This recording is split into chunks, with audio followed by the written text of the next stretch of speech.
We have also all witnessed in recent months a deterioration of the security situation on the Korean Peninsula, which has featured threats from the People's Democratic Republic of Korea to resume missile tests and even to use nuclear weapons.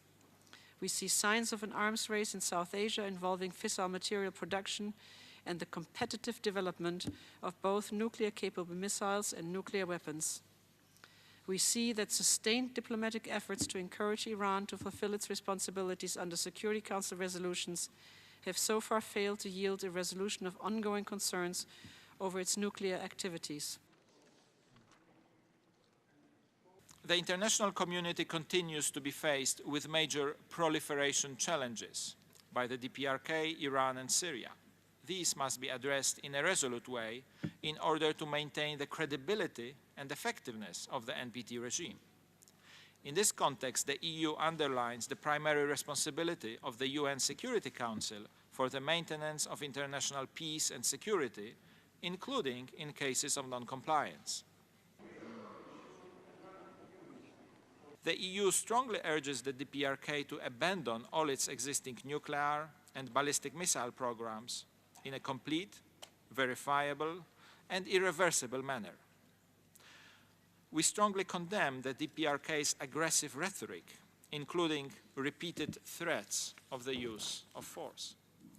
The EU also calls on the DPRK to refrain from any further provocations and to return to full compliance with the NPT and IAEA safeguards obligations. Continued breaking of its international obligations by the DPRK that threaten stability in the region will inevitably lead to an ever more united response by the international community. In the case of Iran, the EU remains deeply concerned about its nuclear program and continues to be engaged in renewed efforts aimed at finding a negotiated solution.